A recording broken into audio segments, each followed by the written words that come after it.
Hi student, हम लोग आज फिर मिले एक नई वीडियो में। और जो है कि आज हम लोग काफ़ी इंपॉर्टेंट टॉपिक लेकर आए हुए हैं। याद रखिएगा, आज का जो ये टॉपिक है बहुत काफ़ी इंपॉर्टेंट है, क्योंकि आज जो बच्चों का कई दिनों से डिमांड था कि सर जो है कि IUPAC नामकरण वाला जो चैप्टर है कार्बन और उसके यौगिक, उस चैप्टर से IUPAC नाम कैसे लिखे जाते हैं उस चीज को आप बता दीजिए। तो वाले चैप्टर हम लेकर आ गए हैं और समझ लीजिए कि इसमें से एक क्वेश्चन आपके बोर्ड एग्जाम में एकदम कंफर्म है कि वो आना ही आना है, क्योंकि बिना इस चैप्टर के IUPAC नाम दिए ये बोर्ड वाले नहीं मानने वाले हैं। तो इसलिए आप इस चीज को बहुत अच्छे से देखिएगा। मेरी इस पे उम्मीद है कि 2 वीडियो आएगी। ये मेरी पहली वीडियो है कार्बन और उसके यौगिक वाले चैप्टर में IUPAC नामकरण को लेकर के 2 वीडियो आएगी। ये पहली वीडियो है जिसमें आपको 3 समूह बताए जाएंगे, एल्केन, एल्कीन, एल्काइन। और इसके बाद जो अगली वीडियो आएगी उसमें बाकी के मैं कवर कर दूंगा। और इसमें याद रखिएगा, आपको मुख्य रूप से इसके एग्जाम्पल्स पर ध्यान देने हैं, क्योंकि जो क्वेश्चंस आएंगे आपके एग्जाम्पल से ही आएंगे, दूसरे क्वेश्चंस नहीं आएंगे IUPAC नामकरण में। तो केवल इसके एग्जाम्पल पर ध्यान देंगे, मुख्य रूप से कैसे लिखा जाता है, क्या उसके तरीके हैं, कैसे नाम उसके बनाए जाते हैं, उस चीज को आप ध्यान देंगे। चलिए हम लोग आज फिर उस पर ध्यान देते हैं कैसे उसको लगाया जाएगा। तो सबसे पहले देखिए, मैंने यहाँ पर इसको लिखने के लिए यहाँ पर एक नियम लिखा है। चूंकि जगह की थोड़ी सी कमी थी, जगह का अभाव था, इसलिए मैंने यहाँ पे ब्रैकेट में उसके रूल कुछ लिखे हुए हैं। तो इस रूल का हम जिक्र करेंगे कि कैसे इसका यूज करना है। पहले जरा हम इसको देख लेते हैं, ठीक है। हेडिंग आपके ऊपर पड़ी हुई है नामकरण की IUPAC पद्धति, यानी कि IUPAC पद्धति के अनुसार ही नामकरण किया जाता है।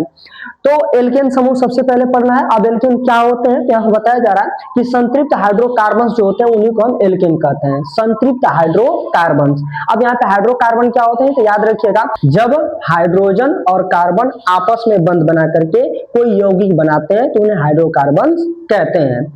और जिसमें एकल बंध पाया जाता है या सिंगल बॉन्ड पाया जाता है उसको हम संतृप्त यौगिक कहते हैं। तो ये दोनों बात इसमें इंपॉर्टेंट है और ये दोनों याद रखिएगा। एक नंबर में पूछा हुआ है कि संतृप्त यौगिक किसे कहेंगे। एकल बॉन्ड पाया जाता है उसको हम लोग क्या बोलते हैं, संतृप्त बोलते हैं। जिसमें डुअल बॉन्ड या ट्रिपल बॉन्ड पाया जाएगा उसको आप लोग क्या बोलिएगा, असंतृप्त यौगिक है। तो संतृप्त किसको, केवल सिंगल बॉन्ड वाले को। तो ये जो एल्केन समूह होते हैं संतृप्त हाइड्रोकार्बन्स होते हैं, जिन्हें हम एल्केन कहते हैं। इनका सामान्य सूत्र CnH2n+2 होता है, CnH2n+2 होता है। ये सूत्र कभी कभी ऑब्जेक्टिव में दे देता है, तो देख लीजिएगा। अब इसमें जो है कि कार्बन के मध्य, यानी कि एक कार्बन से जो दूसरा कार्बन होगा, इनके मध्य हमेशा एकल बंध पाया जाता है, यानी कि ये सिंगल बॉन्ड के द्वारा जुड़े होते हैं। दूसरी बात कि इनका अनुलग्न N होता है। N का मतलब है कि लास्ट में जब इसका IUPAC नाम लिखा जाएगा तो N शब्द को हम जोड़ देंगे। चलिए उसके एग्जांपल देख लेते हैं कैसे लिखे जाएंगे। अब लिखने के लिए सबसे पहले हमको इस नियम को थोड़ा सा समझना होगा। देखिए नियम को क्या समझना है, मात्र 2 चीज को आपको ध्यान रखना है IUPAC नाम लिखते समय, मात्र 2 चीज का। पहला कि कार्बन की संख्या कितनी है, पहले की कार्बन की संख्या कितनी है, और दूसरा कि उसमें कौन सा समूह पाया जा रहा है। जो समूह पाया जाएगा उसका अनुलग्न लगाया जाएगा और जितने कार्बन होंगे उनकी संख्या लिखी जाएगी। बस 2 नियम, पहला नियम कार्बन की संख्या, दूसरा नियम कि कितने जो है कि उसमें बंध लगे हुए हैं या फिर वो किस समूह के हैं, एल्केन का है, एल्कीन का है, एल्काइन का है, उनके नाम लिखे जाएंगे। बस यही 2 नियम है। तो पहले यहां पर देख लीजिए, अगर 1 कार्बन होगा तो मेथ का यूज करेंगे, 2 कार्बन होगा तो एथ, 3 कार्बन होगा तो प्रोप, 4 कार्बन होगा तो ब्यूट, 5 कार्बन होगा तो पेंट, 6 कार्बन होगा तो हेक्स, 7 कार्बन होगा तो हेप्ट, 8 कार्बन होगा तो ऑक्ट, 9 कार्बन होगा तो नॉन और 10 कार्बन होगा तो डेक। मैंने यहाँ पर जो है कि आपका 8 ही तक लिखा हुआ है, जगह नहीं थी, लेकिन 10 तक ही आता और 10 ही तक आपको याद करना है, उतने से आपका काम चल जाएगा, कोई दिक्कत नहीं होगी। 12 तक दिक्कत नहीं होगी, उसी से हो जाएगा। अब आगे बढ़ते हैं। इसमें मैंने एग्जांपल लिखे हुए हैं। यहाँ पर है CH4। अगर CH4 का आप नाम देखेंगे कि इसका IUPAC नाम क्या होगा, तो इसका नाम होगा मेथेन। कैसे पता चल रहा है कि मेथेन होगा, तो देखिए मैंने इसमें बोल रखा है कि 1 कार्बन होगा। नियम में देखिए कि 1 कार्बन होगा तो मेथ लगाना है। तो मान लीजिए इसमें 1 ही कार्बन है, तो इसके लिए मैं मेथ शब्द को लिख दूंगा।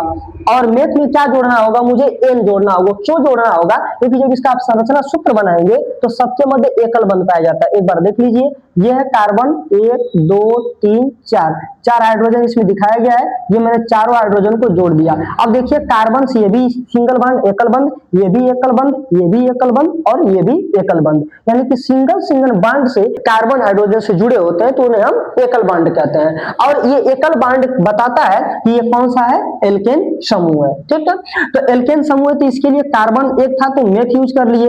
अब इसमें बंध यानी कि अनुलग्न लगाया जाता था। क्या अनुलग्न लगेगा, यहाँ पर अनुलग्न है एन, क्या है एन, तो इसमें हम क्या जोड़ देंगे, एन जोड़ देंगे। तो चलिए इसमें एन को जोड़ देते हैं। तो एन जब जोड़िएगा तो ये बन जाएगा मेथेन। क्या बनेगा, मेथेन, यानी इसका आईयूपीएसी नाम हो गया मेथेन। अब उसी तरह से यहाँ पर देखिए कितने कार्बन है, 2 कार्बन है। तो 2 कार्बन के लिए क्या लगाना है, नियम देखिए एथ लगाना है। तो 2 कार्बन के लिए एथ, इसमें क्या जोड़ना है, एन जोड़ना है। क्यों एन जोड़ना है, क्योंकि सब में सिंगल बॉन्ड आएगा। देख लीजिए कैसे, ये है 1 2 3 4, कार्बन की हमेशा संयोजकता 4 होती है। यहाँ पे लिखा है CH3, यानी कि 3 थे यहाँ पे हाइड्रोजन आपको ऐसे देना होगा।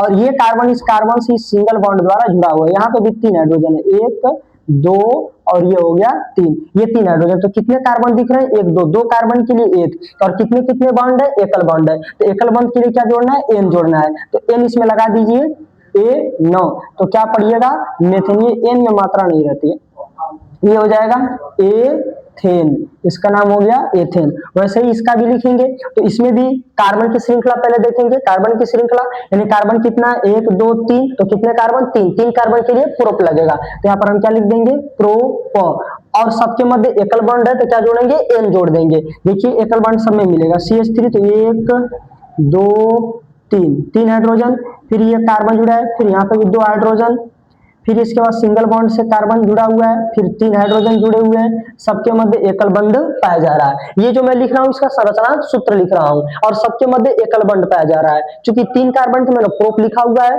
अब सबके मध्य एकल बंध है तो क्या जोड़ना है, एन जोड़ना है। तो जब मैं प्रोप में एन जोड़ूंगा तो बन जाएगा प्रोपेन, इसमें जोड़ दीजिए एन, तो हो जाएगा आपका, एन जोड़िएगा तो ये बन जाएगा प्रोपेन, प्रोपेन। इसका यूपीएससी नाम हो गया प्रोपेन।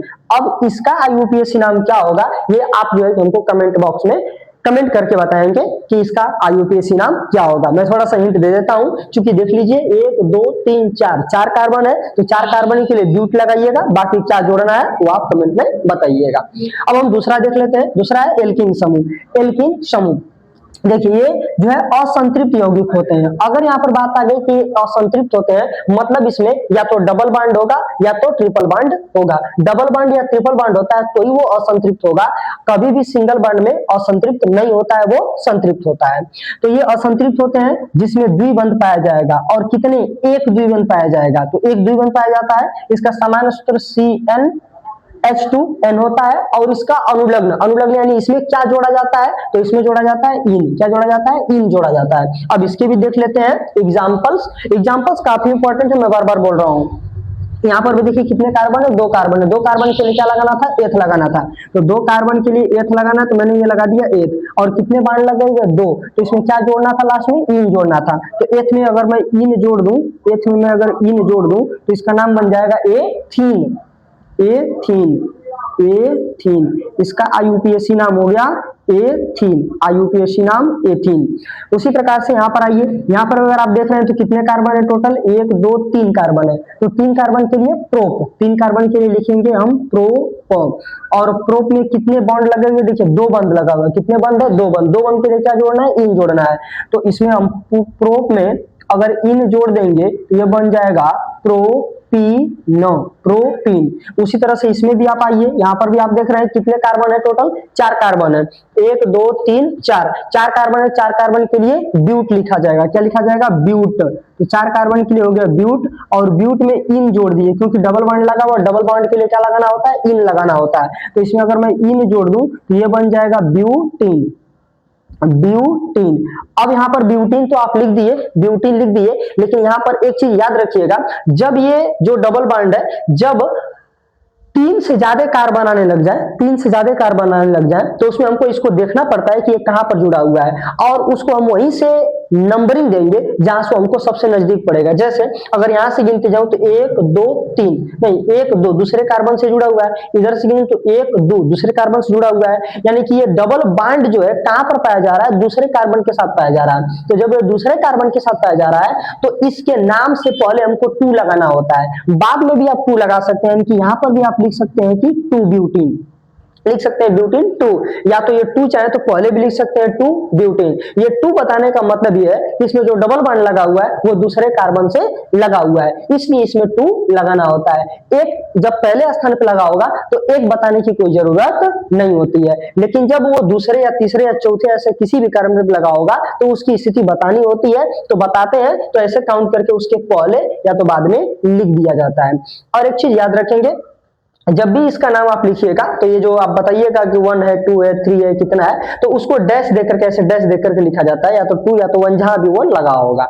अब इसके भी मैं नाम बता देता हूं, चूंकि मैं सोचा इसका पूछूंगा नाम आपसे, लेकिन मैं बता देता हूं। देखिए इसमें कितने कार्बन है, 1 2 3 4 4 कार्बन है, लेकिन इसमें देखिए एक ऊपर मैंने लकड़ी लगा दिया, लकड़ी समझते हैं, ऊपर वो बोलते हैं सब, तो ऊपर इसमें वो लकड़ी लगा दिया गया, एक ऊपर इसको लटका दिया गया। मैं इसको नीचे भी लटका सकता था, यहाँ भी लटका सकता हूँ, इधर भी लटका सकता हूँ, या मन करे तो इधर भी मैं इसको लगा सकता था। तो ये जो लगा हुआ है CH3, इसको बोलते हैं मेथिल। क्या बोलते हैं? मेथिल। तो देखिए जब इस तरह से लकड़ी लगा हुआ होता है, यानी कोई चीज लटका हुआ इसमें रहेगा, इस श्रृंखला में लटका हुआ है इधर से, तो इसको हम लोग साइड चेन बोलते हैं, और साइड चेन का नाम पहले लिखा जाता है। तो साइड चेन का नाम इसका हम पहले लिखेंगे, तो इसका नाम जब पहले लिखेंगे तो क्या नाम बताया हूं? मेथिल नाम बताया हूं। मेथिल या मेथिल भी लिख सकते हैं, मैं मेथिल लिख देता हूं। तो इसका नाम लिखिए मेथिल। अब ये जो मेथिल है इसका नाम ही पूरा मेथिल है, CH3 का पूरा नाम ही मेथिल है। तो मेथिल लगा दिए, लेकिन ये कहां पर जुड़ा हुआ है? तो पहले कार्बन पर ही जुड़ा हुआ है, तो 1 मेथिल। चाहे तो 1 यहाँ पर आप लगा भी सकते हैं, चाहे तो नहीं भी लगा सकते हैं, तो मेथिल। अब कार्बन की श्रृंखला गिनिए, तो 4 कार्बन है, 1 2 3 4, तो 4 के लिए लगाना है ब्यूटीन, 4 के लिए ब्यूटीन। और इसमें देखिए कहां पर डबल बॉन्ड लगा हुआ है? 1 2, इधर से भी 1 2 दूसरे पर लगा हुआ है, तो यहां पर मेथिल ब्यूटीन 2। हालांकि नाम पहले, ये नंबर पहले लगाइए, अच्छा ज्यादा लगेगा। यहाँ पर नंबर अगर पहले आप लगाएंगे इस तरह से 2 ब्यूटीन, तो पढ़ने में आसानी होती है और थोड़ा अच्छा लगता है। लेकिन ऐसा नहीं कि आप पीछे लगाएंगे तो गलत है, कहीं भी लगाएंगे वो सही होगा, आगे लगाएं चाहे पीछे लगाएं, तो हो जाएगा मेथिल 2 ब्यूटेन। इसको 1 मेथिल 2 ब्यूटेन भी बोल सकते हैं। तो ये इसके नाम हो गए। अब जो है कि हमारा जो तीसरा है वो है आपका एल्काइन। एल्काइन, एल्काइन देखिए ये भी असंतृप्त यौगिक होते हैं, असंतृप्त, और इसमें एक ट्रिपल बंध पाया जाता है, यानी एक त्रिबंध पाया जाएगा। दूसरी बात, इसका अनुलग्न आइन होता है, यानी कि इसके लास्ट में आइन शब्द को जोड़ा जाएगा। आइए इसके भी देख लेते हैं एग्जाम्पल्स। सामान्य सूत्र यहाँ पर लिखा हुआ है CnH2n -2, इसमें -2 है जबकि एल्केन में +2 था, तो इसमें -2 है, ये घटा लिए जाएंगे। अब यहाँ पर अगर इसका मैं नाम लिखूं तो देखिए इसका नाम, कितने कार्बन लगे हुए इसमें? 2 कार्बन। 2 कार्बन के लिए क्या यूज करना था? एथ यूज करना है। तो एथ है, और एथ में क्या जोड़ना है? लास्ट में बोल रहा है आइन जोड़ना है। तो अगर एथ में आइन जोड़ दूं तो नाम बन जाएगा एथाइन। क्या नाम बन जाएगा? एथाइन। इसका नाम हो गया एथाइन। उसी प्रकार से यहाँ पर देखिए कितने कार्बन इसमें दिख रहे हैं हमको? 1 2 3, 3 कार्बन दिख रहे हैं, 1 2 3, 3 कार्बन दिख रहे हैं। 3 कार्बन के लिए प्रोप, और प्रोप में क्या जोड़ा जाएगा?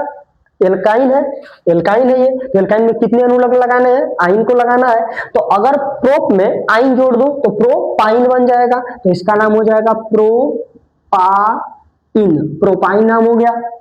उसी प्रकार से यहाँ पर अगर आते हैं तो यहाँ पर भी देखिए 1 2 3 4, 4 कार्बन है, 4 कार्बन है, तो 4 कार्बन के लिए ब्यूट, और ब्यूट में क्या जोड़ा जाएगा? एल्काइन है तो आइन जोड़ा जाएगा। क्यों? क्योंकि ट्रिपल बॉन्ड है। जब ट्रिपल बॉन्ड हो तो आई जोड़िएगा, आइन जोड़िएगा। जब ट्रिपल बॉन्ड हो तो आइन जोड़िएगा, और जब डबल बॉन्ड हो तो इन जोड़िएगा, और जब एकल बॉन्ड हो तो एन जोड़िएगा। तीनों का कंसेप्ट क्लियर। एक बॉन्ड हो एन, 2 बॉन्ड हो इन, ट्रिपल बॉन्ड हो आइन। तो ट्रिपल बॉन्ड है तो आइन जोड़ा जाएगा। 4 कार्बन है, 4 कार्बन के लिए ब्यूट, तो यहाँ पर मैं लिख देता हूं ब्यूट।